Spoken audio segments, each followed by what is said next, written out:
Well, ladies and gentlemen, welcome back to WCS America. Suppy looking a little bit pleased with himself, as he should, after a rather stressful game one there, but it was very convincing, honestly, from the EG player there. Revival, on the other hand, looking a little shakier in this matchup. You did mention this earlier, that his WCS history so far in Zerg vs. Zerg has not been pristine. That's right, he's had some ups and some downs, and so far he's had one map down against Suppy. Game 2 is going to be on Star Station. The players are ready, the game is being started. Revival looking very focused. Needs to collect himself. Yeah, you can't rattle Revival. He's way too experienced. He is honestly a player that hasn't really had a big chance to get a super breakout performance, but I've always viewed him as very, very solid, very, very good player. Whenever he's turned up in America, he's usually showed pretty decent results, but he's not really showing big wins as of yet. WCS is a good opportunity for players like that to actually prove themselves. And we're going to see Star Station as the option, as you can see here, for this next match. And here we go to the southwest position, currently up one game in this a best of 3 series, looking to go off and face against Liquid Hero in the winners final of Group C. He is Evil Genius's Suppy versus his opponent. To the northeast position, this is Star Station cross only. In the blue trunks, playing Zerg, he is EG's Revival.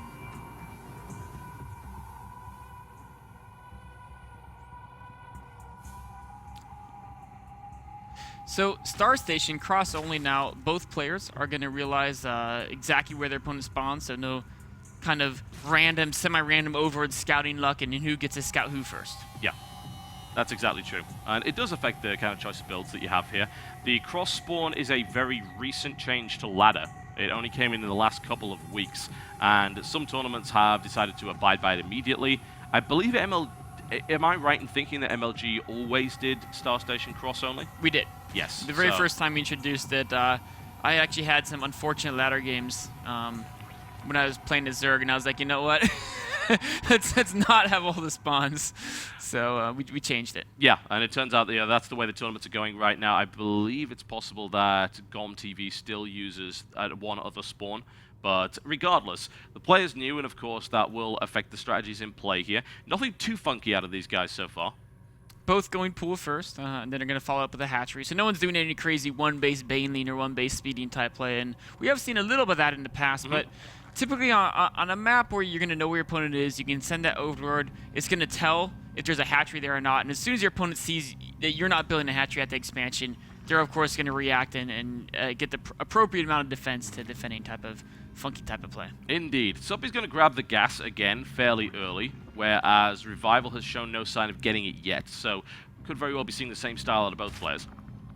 One thing I'm curious to see is if Suppy adapts a little bit to Revival's style, because last game, honestly, it felt like what Suppy was doing is he was basically cutting a lot of economy early to get this mass speeding type force, and he was basically trying to catch his opponent off guard with it. And while he was able to catch some of the roaches off guard, Revival had such a good wall, he was never able to get economic damage done. And he fell behind in that game just because of that economic hit he took from getting all those speedlings.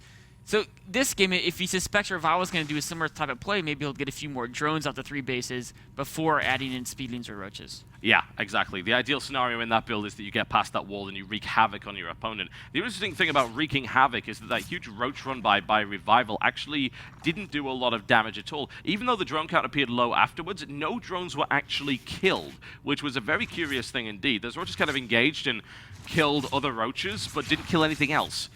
Suppy was very good at keeping track of the different roach squadrons. So even when he had to send most of his army back to the natural to deal with the other roach threat, he always kept some speedlings and a couple of other roaches to keep track of those burrowed roaches that were in the back of his main, making sure they did 0 damage in that engagement. Baneling nest coming down, and that is from Suppy. It's at the front this time, which is interesting. Note how Suppy actually places it, which I like very much. The idea that he will place the Baneling nest in such a way that that queen fits snugly between the hatchery and the Baneling nest. That means that he will be able to block off attempts to get into the mineral line from that angle. It also means you can put the queen in such a position that she can't get surrounded. Queen got a little claustrophobic, took a few steps outside that little snuggly cove there. Of course, she can scuttle back there very, very quickly if needed. Suppy getting a spine crawler as well, so he hasn't recognized that his opponent went no gas, and of course up until just now. And that's not something you normally can recognize in a ZVZ. No. Not really. I mean, not until you get speed. It would take too long to get an Overlord over there, of course. We have Suppy now with an Overlord to the side that does see the gas coming down on the natural, but only on the natural. That doesn't mean that he didn't go gas. He could have gone gas in the main, and Suppy doesn't know about that. Suppy's going to take a third base. He's playing very defensively right now. In the meantime, however, there is a Roach Warren coming out from Revival. And Suppy scouted the front base of Revival on the main base. He sees the exact same build that Revival did last game. Let's see if Suppy plays this a little bit differently, perhaps getting a few more drones before going into that mass speeding. Yeah, the thing is he's going lair much earlier here versus what he was doing previously. I have to wonder if he will play that big style or if he'll decide to switch it up a little bit from that. Let's also keep an eye on how much gas he's taking. He is taking only 3. So we wouldn't expect to see a Spire play from this kind of position. That wouldn't make a huge amount of sense.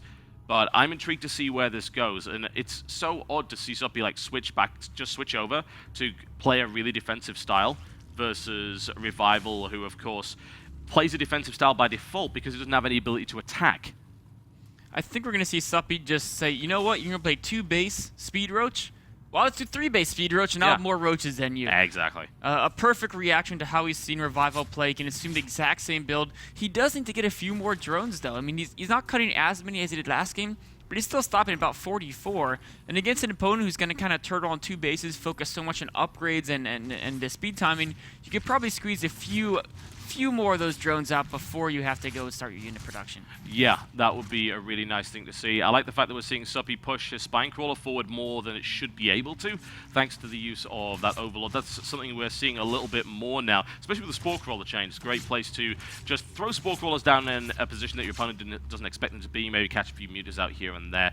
But Suppy's now going to gain some map control here, since he does have his Lings on the field. And we're going to see 11 Roaches coming out from him. Currently, there's only 8 from Revival, but he is in a position where he can easily defend here. Revival's going to roll out, and he sees 1 Speedling. I'm going to start to make the way across the map here. There aren't really enough Speedlings to pose a threat to this Roach force here, so Revival's fine for the time being. Revival with a little bit of advantage going into this game right now, just from having a little bit of a higher drone count than Suppy.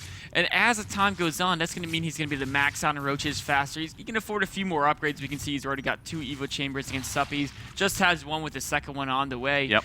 Suppy either needs to probably do some economic harass or start joining up aggressively now, or of course, do what he did last game and say, I'll have less units and win anyway.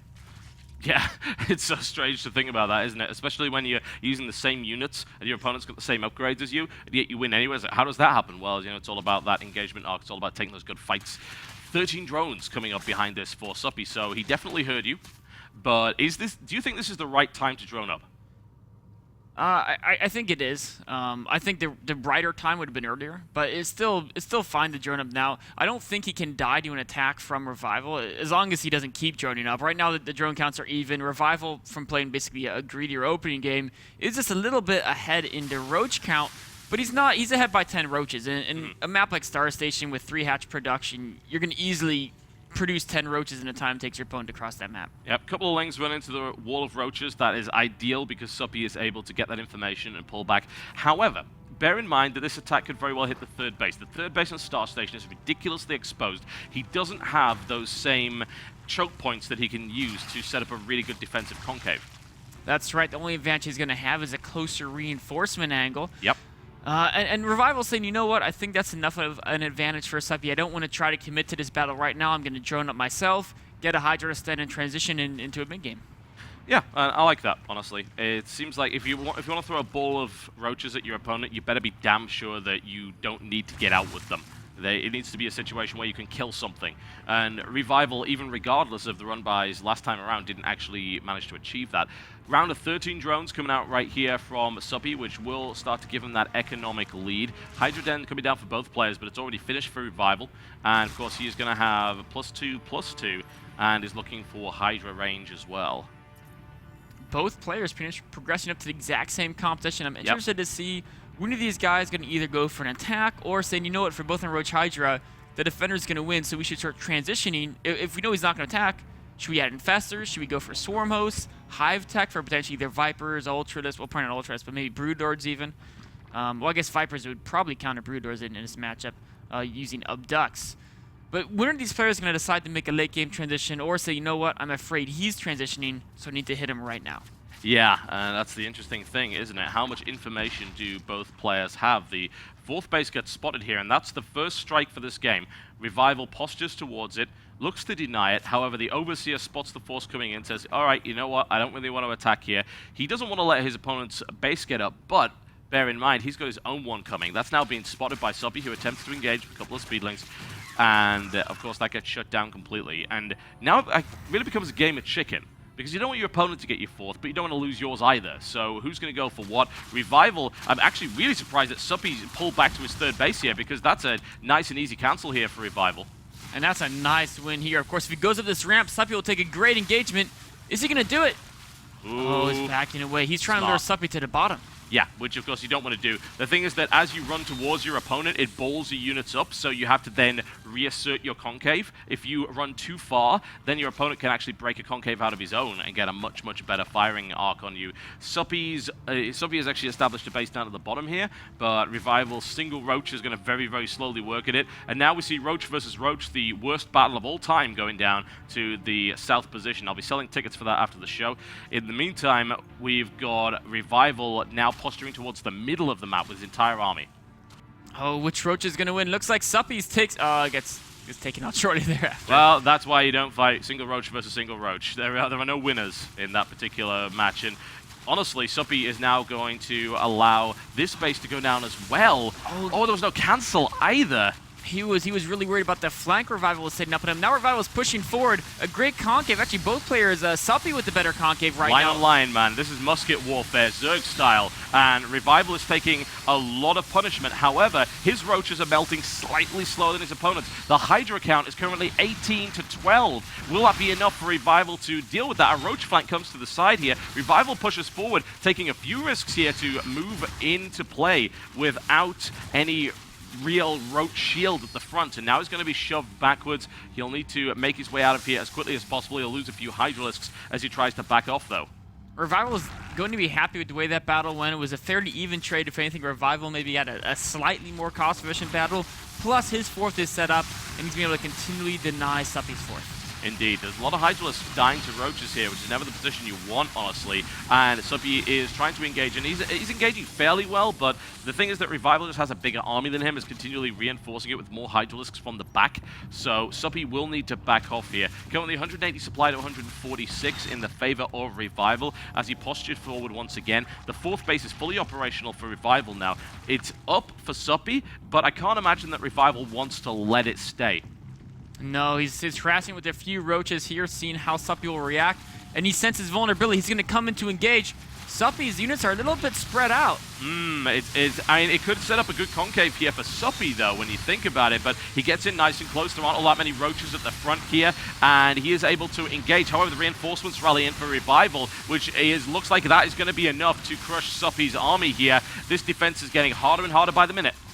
Suppy is starting to crumble. Now the fourth is defended by some Roaches, but the third, there's just too many units from Revival pouring in here. A 60 food advantage going forward here. Both players making Roaches at the same rate. But Revival with such an army lead. There's the GG, and Revival picks up the win here and ties up the series 1 apiece. Definitely, I mean, I wouldn't say it was a different style of game because it was exactly the same style of game. It's just Revival played it better this time. That's right. I mean, Revival, similar to last game, got a macro advantage just from building more drones. And then Suppy wasn't able to basically force Revival, or basically Revival didn't choose to charge up and find these very awkward positions, and you just have more units. Yeah, and if you're going to play exactly the same composition, the guy usually with the better position and the most units has a tendency to win from time to time. So it was nicely played by Revival, showing a lot of poise, I feel, taking only engagements that he knew he could actually win. And it's a nice flip over from what we saw from Suppy, who was doing the same thing earlier. We also saw that Revival didn't attempt early aggression. I mean, the first attack came, really, when the fourth base came down. That's how passive an early game that was. Both players well aware that with Roaches, it's such a difference in if you're fighting on your opponent's side of the map. Revival taking that game 2 with some great macro Roach Hydra play, tying up the series. Game 3 will be coming at you right after a short break.